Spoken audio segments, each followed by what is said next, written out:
YouTube, what's up, man? It's your boy Chef Stacker LA. Happy Tuesday uh, night to everybody.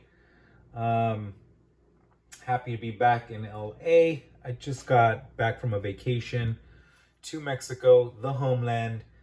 It was a good time. Mexico 2023, guys. It is my second year in a row that I have gone to a small town 2 hours outside of Guadalajara in the mountains where you would expect goats to live, but there is no goats. All you find are very pretty Mexicans. So back to the motherland, guys. Back to where I bought my first silver coin, which was in Mexico, guys, last year, December. Probably to the day almost, honestly, now that I think about it. Um, Guys, it was a great time. I landed in Guadalajara, took a cab 2 hours out, again to the mountains, to a small town called Tecalitlan. Very cool little town, a lot of culture there, a lot of history in that small town, up in the mountains, very cold, great food. And I had a delicious burger out there, guys. It was delicious. It was so delicious. This was Saturday night when I had it. I wanted another one Sunday night, but my cousin said, but they're so good over there. Let's go try those. And I was like, well, fuck it. Why not? Let's make her happy, you know? We went and had a double cheeseburger. I think that's the one I did the short of, but it wasn't the best, guys. It was just so-and-so. So I could have done without eating that. But I did have really good pig head tacos. Those are fucking delicious. And actually, now that I think of it, it was probably pig head. Yeah, it tasted like pig. Porky goodness, guys. A lot of tacos, tostadas, fried enchiladas, which I'm not a big fan of frying my enchiladas. I kind of like them wet and soggy. But everywhere you go, they fry their enchiladas. And it's like, that's not a fucking enchilada, man. It's not a fucking enchilada. And the sopes with picadillo. You guys know me. I love picadillo, ground beef, some vegetables. Some of my favorite things to eat that you find in basically every Mexican household. If your mom doesn't make picadillo, then show that girl how to. You're missing out. You get a little tortilla, it's awesome. But we got some sopes, and you know what, guys? They were not sopes. You can't just quickly fry a tortilla and call it a sope. Absolutely not. A sope is a piece of dough formed into a shell that then you fry and then top off with picadillo and cabbage. So yeah, they taste very good the way they make them there, but that's not a sope. I don't give a shit what you tell me. I know what I'm talking about. I've been eating sopes my whole life. I'm Mexican from LA. We've been eating this shit our whole lives out here. So yeah, guys, I landed Thursday. Long trip, long flight, 3.5 hours. I mean, that's long to me. 2 hour cab ride, plus the hour like my girlfriend took to take me there. I mean, that's a long day, guys. I got into town, popped open some whiskey, and had started relaxing as much as I could. Even though you're sitting on a iron bench the entire night and standing and sitting on a brick little wall, you're still trying to relax in those conditions.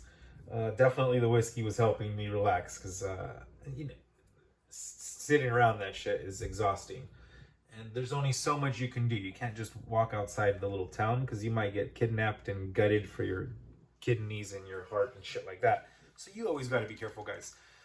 Speaking of careful, I found out I'm related to one of the big dogs out there, and actually two of the big dogs out there that kind of run shit.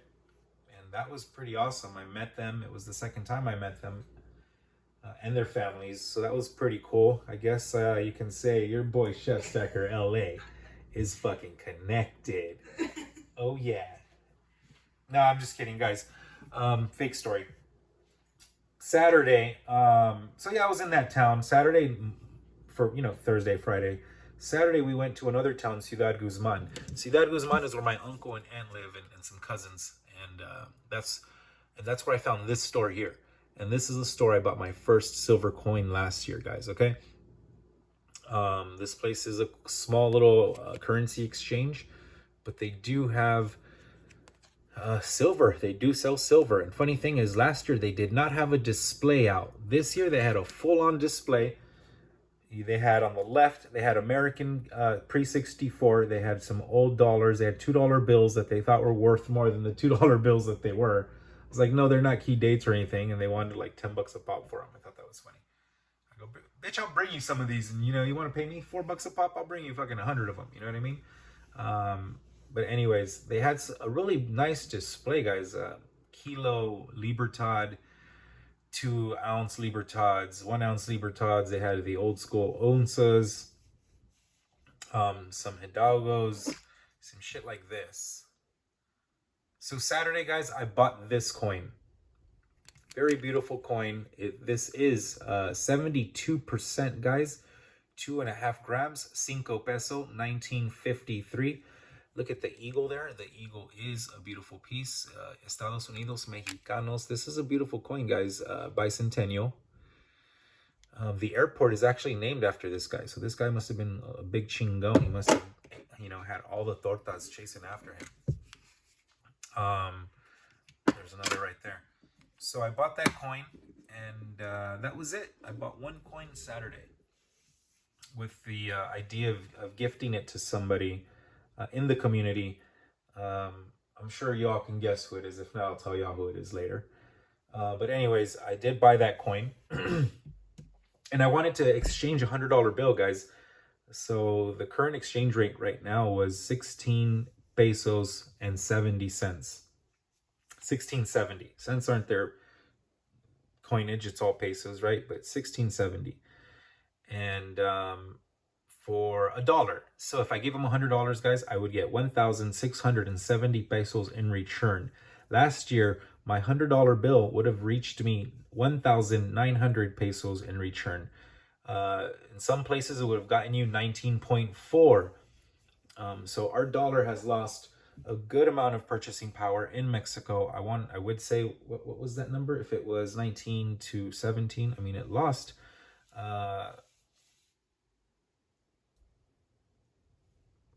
What am I thinking right now? 10%? I could be off there, but I've had a long day.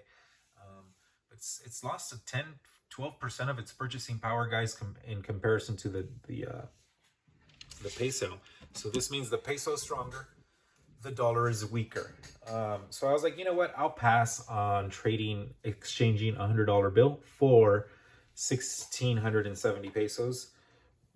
I said, I have 4 bullion pieces right here in my hand, in my pocket.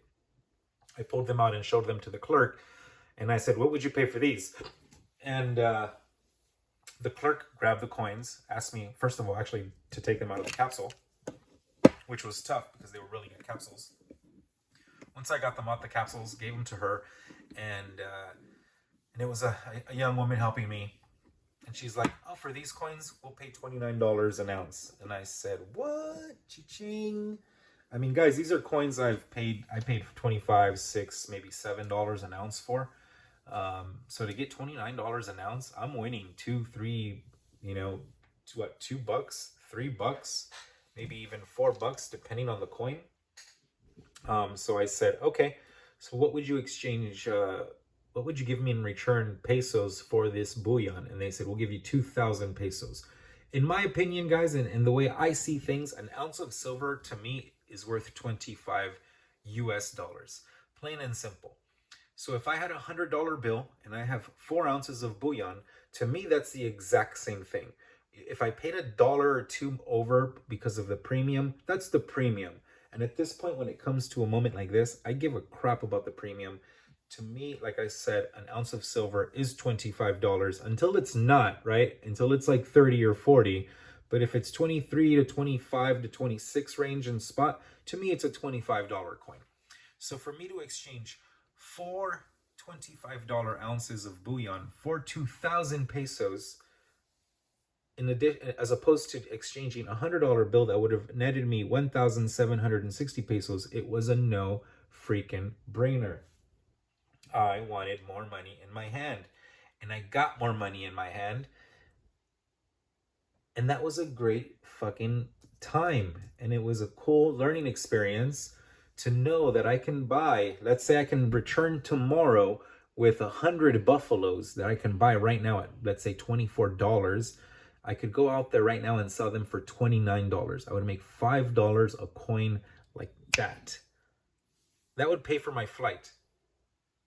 My girlfriend can come with me. She just has to sell a couple of ounces of silver herself, and that will pay for her flight. Ain't that cool, guys?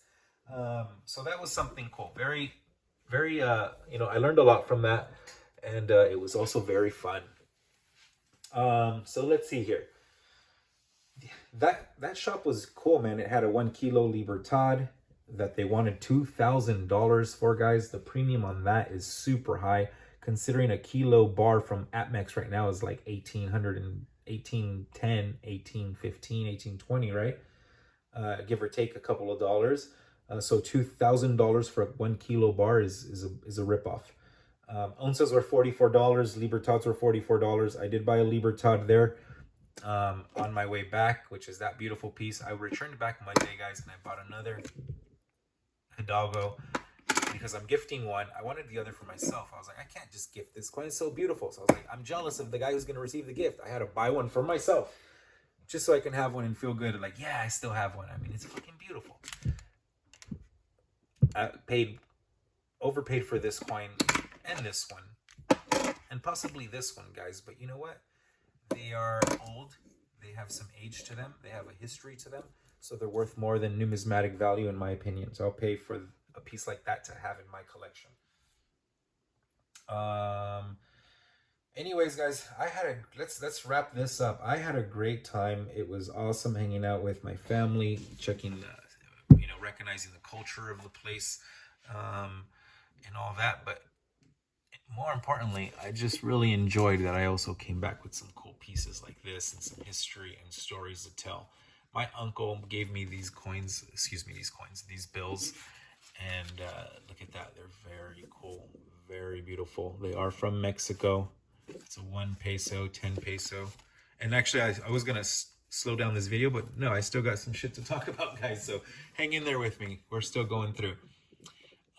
Check out that piece right there. That's a 5 peso there. The dates on these are 1969, 1963, and this is 1967. So basically I have a 1, 5, and 10 from about the same time frame, right? So those are very nice, guys. I also have this beautiful $5,000 bill. Look at that. These bills have a premium to them. They are collectible. You don't see these anywhere. They are not in circulation, guys. These bills are not in circulation. Let me just make that clear. These bills are from a time long ago, before Mexico's currency was revalued.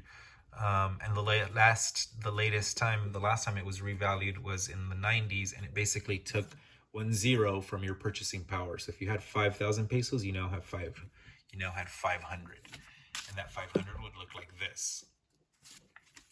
So government's destroying people's wealth, hasn't started just recently, guys. It's been going on for a long fucking time. Do your research. You'll find out where it's coming from.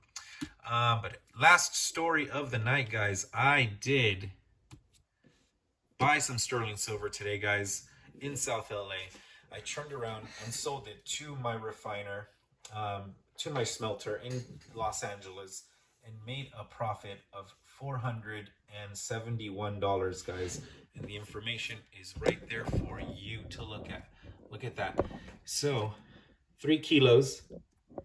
The percent was 9166 off of that sterling. I get paid about 62 to 61 cents per gram. He takes a $35 melting fee, plus the sterling silverware handles, the knives, that's in addition to that, because that's not included into the bar that you guys saw on the short, the last video I just posted. Cashed out $19.21, paid $14.50, profit $471 on my money. On my day back, my first day back from my vacation in Mexico, making deals. Chef Stacker LA doesn't stop. Constitutional Stacker is the guy that's receiving this Hidalgo.